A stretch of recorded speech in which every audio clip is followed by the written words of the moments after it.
The sound of the slap didn't just echo through the sterile hallways of St. Jude's Memorial, it felt like it shattered the very air. For 3 heartbeats, the busiest emergency room in the city went deathly silent, the only sound being the rhythmic, mechanical hiss of a nearby ventilator. Welcome to the Silent Dawn Theater, where we produce revenge, karma, and romance stories daily. If you believe that justice should always find its way into the light, kindly subscribe and click the notification bell so you never miss a moment of our storytelling. Type in the comments section where you are from, we want to celebrate you. Now, let's see what happened when a man who thought he was a god finally met his match. Dr. Alastair Dempster didn't just enter a room, he annexed it. At 45, he was the youngest chief of cardiothoracic surgery in the state's history, a man who viewed the human heart not as a sacred vessel of life, but as a complex mechanical pump that only he was qualified to repair. He was a man of sharp, unforgiving angles. His hair was a silver fox fade, cut with such precision it looked like it had been measured by a laser. His jawline was a ledge of granite, and his eyes, the color of a winter sea just before a storm, never seemed to blink. When Alastair stood under the harsh, shadowless LEDs of the surgical theater, he looked less like a doctor and more like a high priest of science. He didn't wear the standard-issue hospital scrubs provided by the linen department. No, Alastair wore bespoke, silk-blend scrubs in a deep midnight navy that cost more than a resident's monthly rent. Underneath his latex gloves, tucked away but always present, was a Patek Philippe Nautilus, a $60,000 masterpiece of engineering that served as a constant reminder of his status. To Alastair, the world was divided into 2 categories, those who performed miracles, and those who merely watched them happen. He was the surgical god, and the hospital was his cathedral. Then, there was the woman he considered part of the hospital's plumbing, Amelia Carter. To the casual observer, and especially to Alastair, Amelia was a ghost. She was the silhouette in the hallway at 4 a.m., the person who changed the 4 bags while the real doctors slept. Her scrubs were the color of a faded bruise, 2 sizes too large to hide the athletic frame of a woman who spent her rare days off hiking in the mountains. Her hair was pulled back into a bun so severe it seemed to pull at the corners of her eyes, which were a deep, observant hazel. Amelia didn't speak much. She didn't need to. While Alastair's life was a symphony of clinking champagne flutes and the roar of his Italian sports car, Amelia's life was a study in silence. She was the one who caught the errors in the charts that Alastair threw at her in his fits of pique. She was the one who wiped the triage desk after he slammed a blood-stained folder onto it. She was invisible by design. Alastair saw her as a nobody, a replaceable cog in a machine he believed he built. He never stopped to wonder why a nobody had such steady hands or why she never flinched when he screamed. He didn't know that Amelia wasn't working the graveyard shift because she needed the money. She was the daughter of James Carter, the billionaire philanthropist whose name was etched in gold in the hospital lobby. Amelia was the undercover auditor, the ghost in the ward, sent by her father to witness the rot that ego had brought to St. Jude's. She was the predator masquerading as prey, and she was documenting every move that God made. The clock on the triage wall didn't tick, it pulsed, a digital heartbeat in a room filled with the smell of stale coffee and the sharp, metallic tang of antiseptic. It was exactly 3 a.m., the witching hour, for hospitals, where the line between life and death becomes a thin, fraying thread. This was the time when the human body is at its most vulnerable, and the human ego, at least in the case of Dr. Alastair Dempster, is at its most dangerous. Alistair had just emerged from a grueling, 8-hour triple bypass. Most surgeons would have been staggering toward the lounge, their hands trembling with fatigue. But Alistair was fueled by a different kind of adrenaline, the high of another miracle performed under his scalpel. He strode through the double doors of the emergency wing, his midnight navy scrubs pristine, his Patek Philippe gleaming under the harsh, flickering fluorescent lights. He looked like a conqueror returning from a battlefield, and he expected the infantry to bow. He marched toward the central desk where Amelia Carter was hunched over a stack of patient intake forms. She had been on her feet for 10 hours, her faded blue scrubs damp with the sweat of a busy shift, her eyes stinging from the clinical glare of the monitors. She was currently focused on a young man in chair 4, a delivery driver with a deep laceration on his forearm that he tried to patch with duct tape. "Nurse," Alistair barked. He didn't use her name. He never used names for people he considered utilities. Amelia didn't look up immediately. She was counting the pulse of the driver, her fingers steady on his wrist. "One moment, doctor. I'm stabilizing a patient." Alistair stopped dead. The silence that followed was heavy, the kind of silence that usually precedes a lightning strike. He stepped closer, leaning over the high granite counter until his face was inches from hers.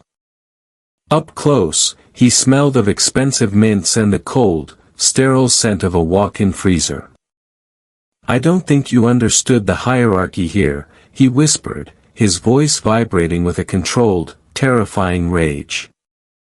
"I have just spent 8 hours stitching a human life back together while you've been filling out paperwork. My espresso machine in the chief's lounge is clogged. I want it cleaned, descaled, and a double shot waiting on my desk in 5 minutes." Amelia finally looked at him. Her gaze was level, her hazel eyes reflecting the green glow of the heart monitors. "The breakroom staff handles the lounge maintenance, Dr. Dempster. Right now, I am the only triage nurse on the floor, and this man has a potential infection. I cannot leave my post for coffee." Alistair's jaw tightened, a small muscle leaping in his cheek. To him, this wasn't about coffee. It was about the audacity of a cog refusing to turn. He reached out, his hand moving with a sudden, predatory speed, and swiped the clipboard Amelia was holding. He didn't just take it, he let it clatter onto the floor, the metal clip echoing like a gunshot in the quiet ward. "You made a mistake, nurse," he hissed, pointing at the intake form. "You listed this patient's blood pressure as 110/70. Look at him. He's pale. He's clammy. You're incompetent. You're a liability to my hospital." Amelia looked at the delivery driver, then back at Alistair. "He's pale because he's been waiting 3 hours in the cold, doctor. His vitals are stable. I've checked them twice. You are calling me a liar?" Alistair's voice rose, drawing the eyes of every exhausted intern and security guard in the hallway. "In my world, a minor oversight is a capital crime. It's the difference between a heartbeat and a flatline. You aren't fit to wear those scrubs. You are a support staff, Amelia. Your only job is to ensure that my environment is perfect so I can do the work you'll never understand." He leaned in even closer, his shadow swallowing her completely against the backdrop of the clinical monitors. "Consider this your first and final warning. Fix my machine. Or I will ensure that the only thing you're stabilizing for the rest of your career is the temperature of a laundry room." He turned on his heel and glided away, leaving Amelia standing in the wreckage of his ego. She didn't cry. She didn't shake. She simply knelt, picked up the clipboard, and noted the time. 3:05 a.m. Chief of Surgery Alastair Dempster. Verbal abuse. Misdiagnosis of triage patient for personal intimidation. The friction had begun. And the ghost was starting to realize that the man who thought he was a god was actually a man who was terrified of being ordinary. The storm that hit the city that Friday wasn't just rain, it was a deluge that turned the interstate into a dark, slick ribbon of chaos. Inside St. Jude's, the air conditioning hummed a low, mournful tune, struggling to keep up with the humidity brought in by every opening door. Then, the scanners erupted. A 6-car pileup. Multiple traumas. ETA, 4 minutes. The emergency room transformed instantly. It was no longer a place of quiet recovery, it was a theater of war. The smell of wet asphalt, burnt rubber, and iron-rich blood began to permeate the sterile hallways. Dr. Alastair Dempster appeared at the center of it all like a dark sun. He didn't wear a lead apron or a yellow gown yet, he stood in his midnight navy scrubs, barking orders that cut through the sirens like a blade. Trauma 1. Clear the bay. I want every senior resident on the line. Now. Amelia Carter was already moving. Her baggy scrubs were a blur of faded blue as she organized the triage tags, red for immediate, yellow for delayed, green for the walking wounded. She was the eye of the storm, her hands moving with a mechanical precision that ignored the frantic shouting around her. The first gurney crashed through the double doors, pushed by 2 soot-covered paramedics.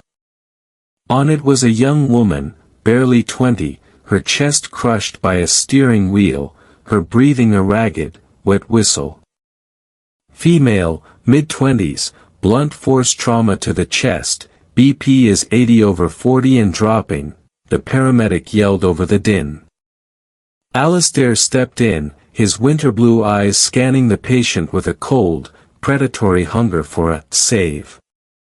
He saw a masterpiece in the making, a complex thoracic repair that would look brilliant in a medical journal. Or 3. Clear it now. We're taking her up. Amelia moved to the side of the gurney, her fingers already on the girl's neck, checking the carotid pulse while simultaneously looking at the monitor. The numbers were flickering, a chaotic dance of red digits. "Doctor, wait," she said, her voice low but carrying a frequency that pierced through Alastair's ego.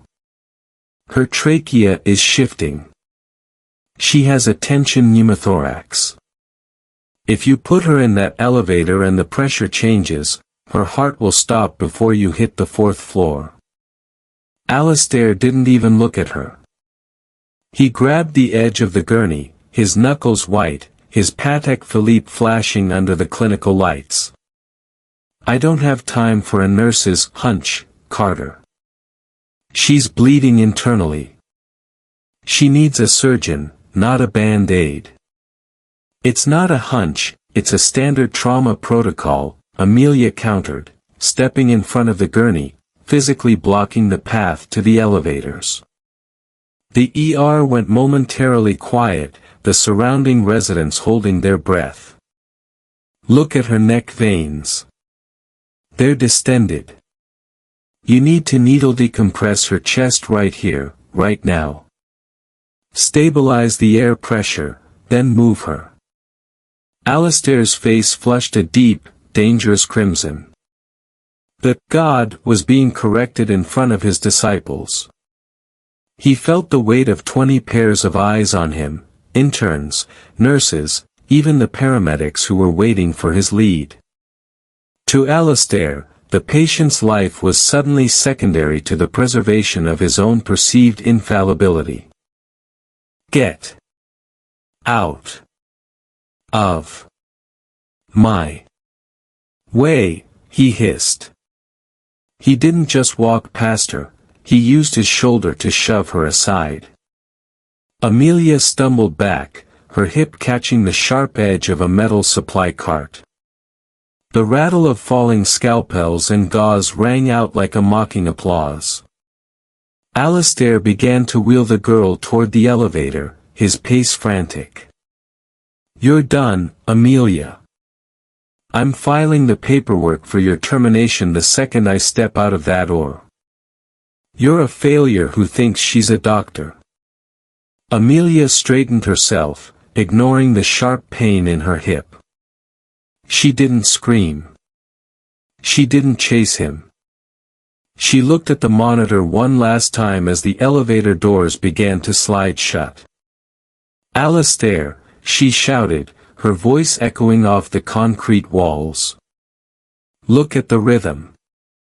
She's flatlining." Inside the elevator, the high-pitched, continuous whine of the EKG began. The girl's body convulsed once, then went still. Alistair froze, his hand hovering over the open door button. For a split second, he looked down at the patient and saw not a masterpiece, but a mistake. His mistake. The elevator doors closed, sealing him in with the silence of a woman whose heart had just stopped because he was too proud to listen to a nobody. Outside, in the chaotic triage bay, Amelia didn't waste a second. She turned to a junior resident who was standing paralyzed. "Don't just stand there. We have 4 more rigs coming in. Move the yellow tags to Ward B. I'll handle the incoming." For the next 3 hours, Amelia worked like a woman possessed. She ignored the ache in her bones and the red handprint Alistair had left on her soul. She was documenting everything, not on paper, but in the sharp, cold clarity of her mind. She watched as Alistair eventually slunk back onto the floor, his scrubs soaked in the blood of a patient he couldn't save. He didn't look at her. He didn't speak. He retreated to his office like a wounded animal, but Amelia knew the predator was just waiting for the dark. She went to the basement office during her 10-minute break. She opened the leather-bound journal. March 20th, 3:45 a.m. Dr. Dempster ignored direct physiological evidence of tension pneumothorax. Refused stabilization. Patient deceased in elevator. Physical assault of staff member during emergency transit. She closed the book. The pressure cooker was screaming, and the lid was about to fly off. By 5 a.m., the adrenaline that had fueled the ER began to evaporate, leaving behind a cold, gray exhaustion. The smell of the storm had faded, replaced by the suffocating scent of industrial floor wax and the metallic tang of blood that always lingered after a code blue failure. Dr. Alistair Dempster stood at the central triage desk, his face a mask of pale, vibrating fury. He hadn't saved the girl in the elevator. He had spent 40 minutes performing a futile open chest massage in the OR just to save face, but he knew, and everyone on the floor knew, that she had died the moment the elevator doors closed on Amelia's warning. He needed someone to blame. He needed to crush the mirror that was reflecting his own failure back at him. He marched toward Amelia Carter, who was calmly restocking a suture tray. "You," he spat, his voice a jagged edge that cut through the weary quiet of the ward. "You distracted me. You created a scene in front of the paramedics. You undermined my authority during a level 1 trauma." Amelia didn't stop her work. She placed a pack of 4-0 silk sutures into the bin with a steady hand. I provided a clinical observation, doctor. You chose to ignore it. The result is in the morgue. Alistair's world tilted. That nobody wasn't just standing her ground, she was indicting him. He stepped into her personal space, his chest nearly touching hers, his shadow looming large against the sterile white tiles. You are a plague on this hospital, he hissed, his eyes wide and wild, the salt and pepper hair at his temples damp with sweat. You think because you wear those scrubs, you're my equal. You're a replaceable, low-rent pill pusher. You are nothing but a ghost in my machine, and I am going to exorcise you.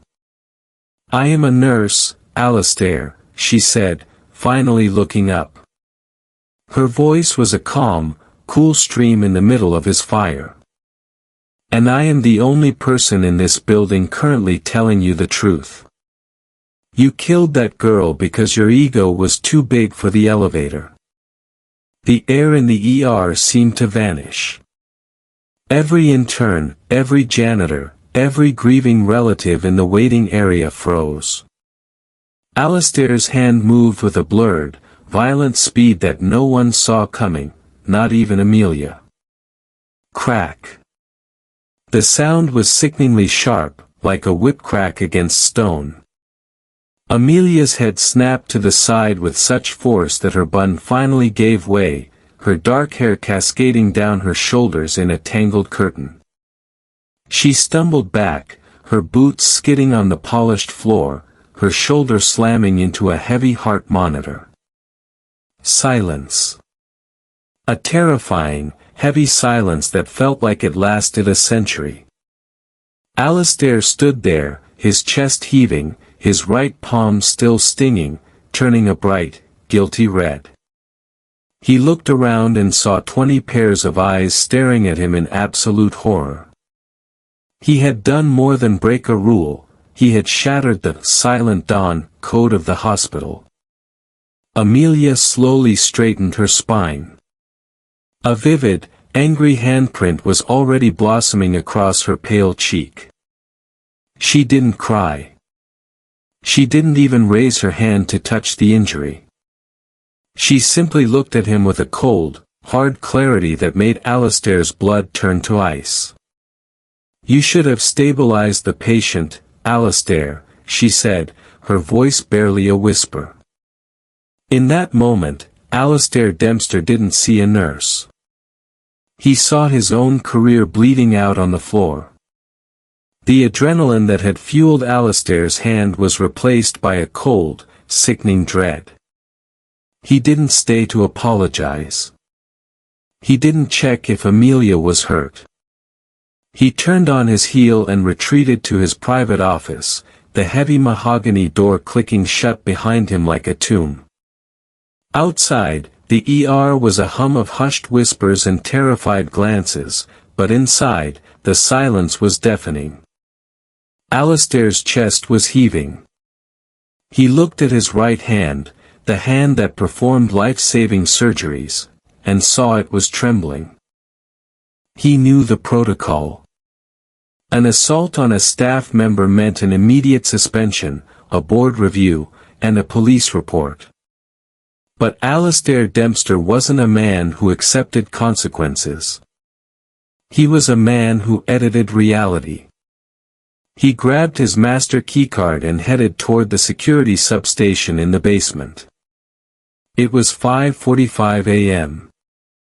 The night shift guard, a tired kid named Leo who worked for tuition money, was slumped over a monitor. Leo, Alistair barked, slamming his hand onto the desk. The kid nearly fell out of his chair. We had a technical glitch in triage between 5 o'clock and 5:15. Some sensitive patient data might have been compromised. I need you to wipe the feed for that sector. Now. Leo blinked, rubbing his eyes. Doctor? Wipe it? I'm not sure I'm authorized. Alistair leaned in, his shadow stretching across the wall of monitors. I am the chief of surgery. I am the reason you have a paycheck. Do you want to spend the rest of your life guarding a parking garage, or do you want to do what I told you?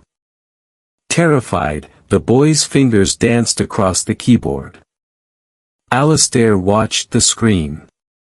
He saw the grainy, black and white footage of the triage desk. He saw himself walking up to Amelia. He saw his hand rise. Delete, he thought.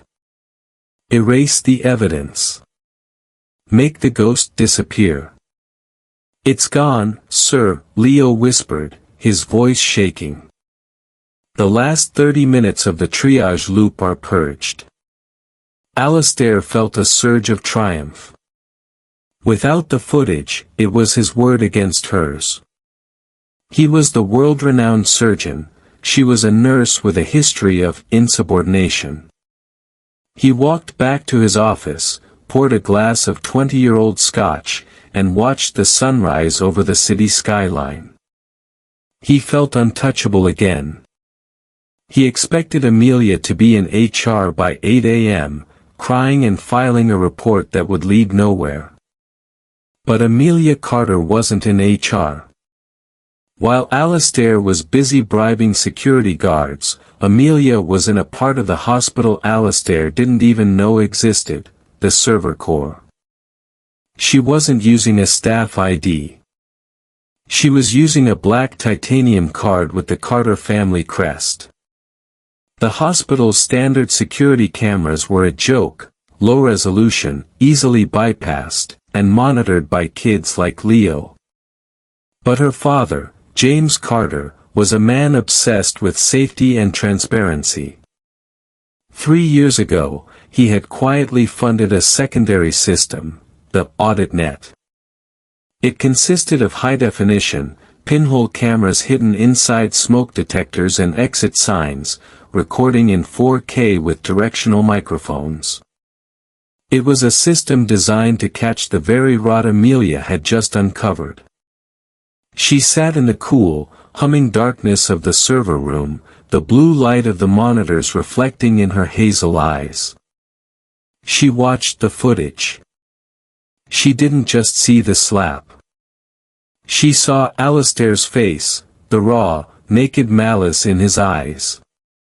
She heard his voice, crystal clear, calling her a low-rent pill pusher. She saw him shove her during the trauma transit. She didn't hit delete. She hit upload. She watched the progress bar, sending to James Carter, private archive. Sending to hospital legal, external. Sending to state medical board. A notification popped up on her screen. A message from her father's private line, "Are you okay?" Amelia touched the swelling on her cheek. She felt the cold clarity settling into her bones. She didn't reply with words. She sent a single photo of the red handprint on her face, framed by the sterile white tiles of the ER. Then, she stood up, smoothed out her faded blue scrubs, and walked back to the floor to finish her shift. She had 3 hours left, and she intended to spend every minute of them being the best nurse Alistair Dempster would ever lose. Monday morning in the city arrived with a clinical, unforgiving brightness. Dr. Alistair Dempster spent the weekend in a state of high-functioning denial. He had convinced himself that the glitch in the security system had effectively erased his sins. He had spent Sunday at his private club, sipping aged brandy and discussing staffing inefficiencies with other surgeons, his ego reconstructed and polished to a mirror shine. He had even drafted a formal termination letter for Amelia Carter, citing gross insubordination and endangering a patient during a level 1 trauma. He arrived at St. Jude's at 7:45 a.m., wearing a charcoal gray Italian suit that screamed authority. He didn't head to the OR. He headed to the executive elevators. He had received a brief, 3-sentence email from the chairman's office at 6 a.m., special personnel review. Room 402, 8 a.m. sharp. Attendance is non-negotiable. Alistair smiled as the elevator climbed. Personnel review. In his mind, this was the moment the board would finally authorize the restructuring he had been demanding. They were going to give him the power to fire the dead weight like Amelia. He adjusted his silk tie in the polished brass of the elevator door, checking the military fade of his hair. He looked like the future of medicine. But as the doors opened on the penthouse floor, the atmosphere shifted. The executive wing was usually a hum of activity, assistants running with coffee, the sound of quiet printers, the smell of expensive lilies. Today, it was a tomb. The hallways were lined with men Alistair didn't recognize, private security in matte black suits, their hands folded in front of them, their eyes tracking his every move with a cold, professional detachment. He reached room 402, the grand boardroom. The heavy double doors, carved from ancient mahogany, were already open. Alistair walked in, his chin held high, ready to greet the board with his usual practiced charm. "James," he began, his voice booming with a confidence that felt brittle in the vast space. "I'm glad we're finally addressing the triage situation. The lack of discipline on the night shift has become—" He stopped. The words died in his throat. The boardroom was dominated by an obsidian glass table that looked like a lake of frozen ink. At the far end sat James Carter. The old man didn't look like a philanthropist today. He looked like a judge. His hands were clasped on the table, and his eyes, the same hazel as Amelia's, were fixed on Alistair with a terrifying, predatory stillness. But it was the person sitting to James's right that made Alistair's heart stutter. It was Amelia. But the ghost in the ward was gone. She wasn't wearing the faded, baggy blue scrubs or the severe, painful bun.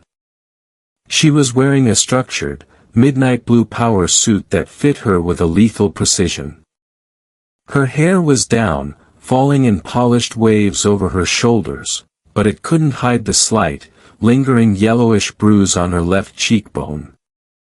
She wasn't holding a clipboard, she was leaning back in a leather executive chair, a black titanium tablet in her hand, looking at Alistair as if he were a specimen under a microscope.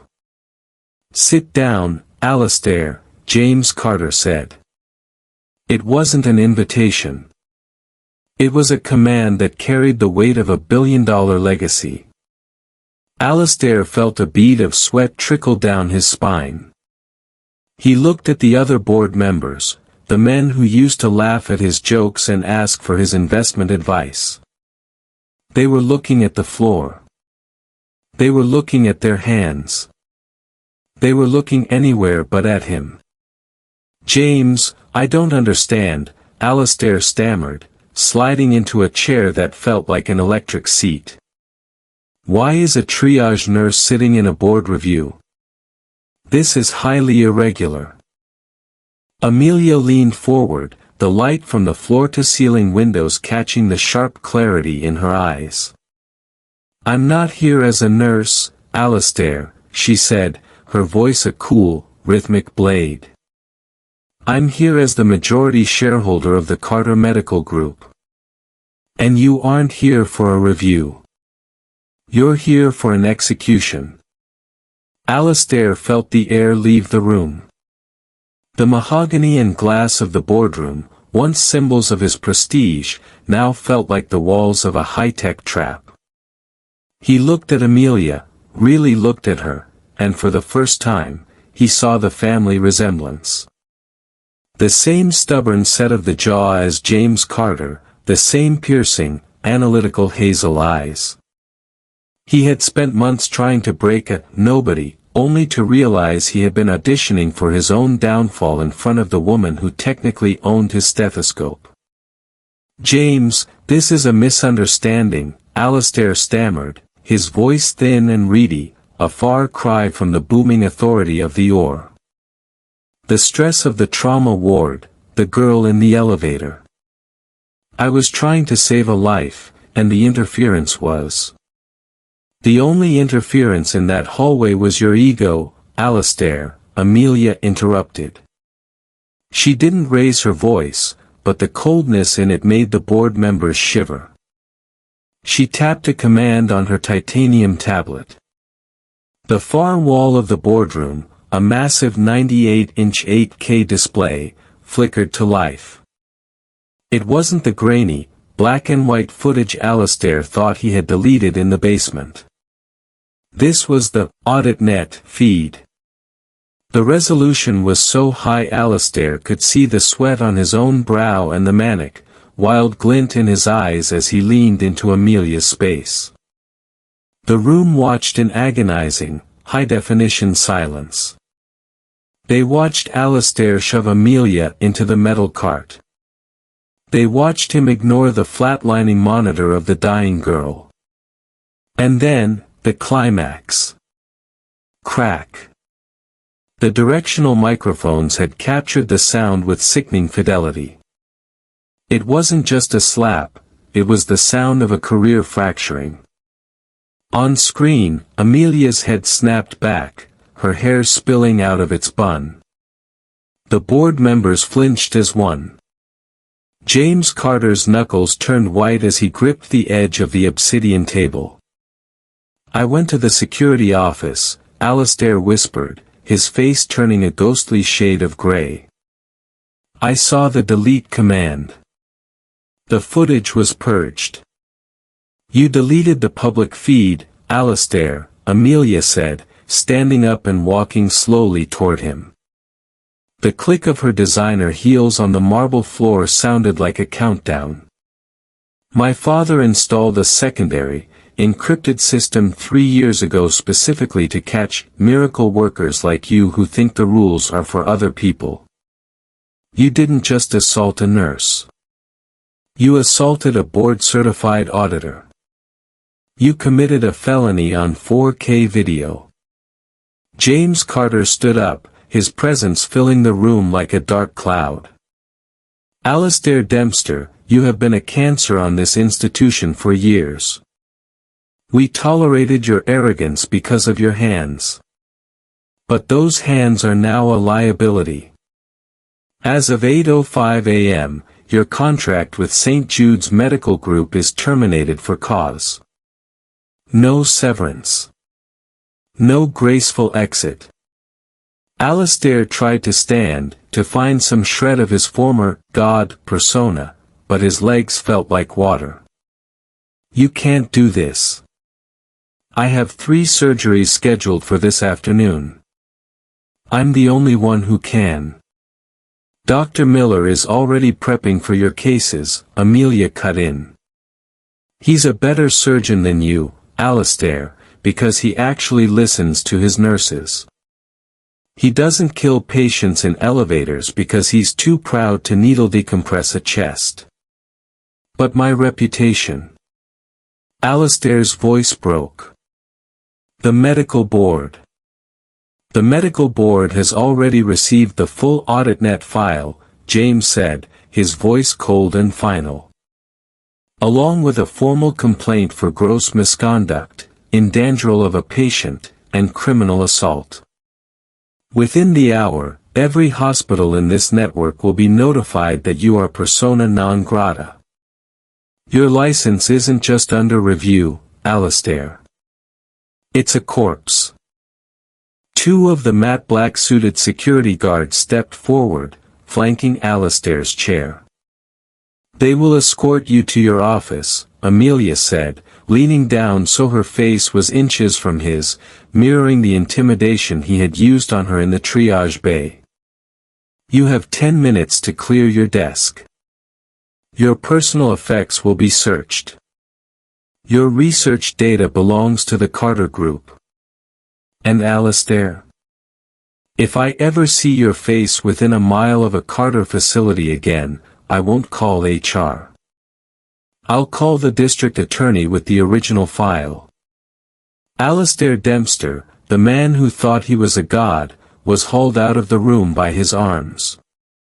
He looked back one last time and saw Amelia sitting back down in her father's chair. She wasn't a ghost anymore. She was the one holding the pen.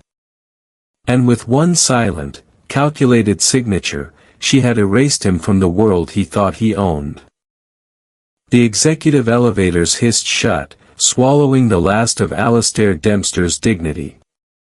The silence that followed in the boardroom was not the heavy, fearful silence of the ER triage bay, it was the clean, quiet peace that follows a successful surgery, the removal of a tumor that had been poisoning the heart of the institution. James Carter looked at his daughter, his eyes softening for the first time in months. You didn't have to take the slap, Amelia. You could have ended this weeks ago. Amelia stood up and walked to the floor-to-ceiling window, looking down at the ant-sized ambulances weaving through the city traffic far below. The yellow bruise on her cheek was a badge of office now, a physical reminder of the cost of truth. If I had ended it then, he would have just moved to another hospital, Father. He would have taken his God complex to a new ward and broken a different nurse who didn't have a billionaire for a father. I had to let him show his full face. I had to make sure he could never put on a pair of surgical gloves again. She turned back to the room, her voice steady and resonant. Alistair Thorne, no, Alistair Dempster, forgot the first rule of medicine. It's not about the hands, it's about the heart. He thought the invisible people were his footstools. He thought the nurses, the janitors, and the grieving families were just background noise in his grand performance. But the world isn't run by the people in the spotlights. It's run by the people in the shadows who keep the lights on. Alistair's downfall wasn't caused by a lack of talent. He was, by all accounts, a brilliant surgeon. His career ended because he mistook silence for weakness and status for immunity. He learned, too late, that the person you're trying to crush might be the very person who owns the ground you're standing on. As Amelia walked out of the boardroom, she didn't head for the private limousine waiting at the curb. She headed back to the changing room. She took off the $4,000 suit and stepped back into her faded, baggy blue scrubs. She tied her hair back into that tight, practical bun. She walked onto the floor of the night shift, picked up a fresh clipboard, and approached a frightened elderly woman waiting in triage. "Hello," Amelia said, her voice warm and real. "My name is Amelia. I'm your nurse. Let's get you taken care of." Because in the end, the greatest power isn't found in a title or an obsidian table. It's found in the respect you give to the nobody standing right in front of you. Thank you for visiting the Silent Dawn Theater. If this story moved you or gave you hope, please leave a comment with the word justice to show your support for survivors everywhere. Remember to like this video and share it with someone who might need a reminder that they are seen, they are heard, and they are not alone. We produce these stories of karma, revenge, and redemption for you every single day, so don't forget to subscribe and join our community. Until next time, stay strong, keep your eyes open, and never let anyone dim your light.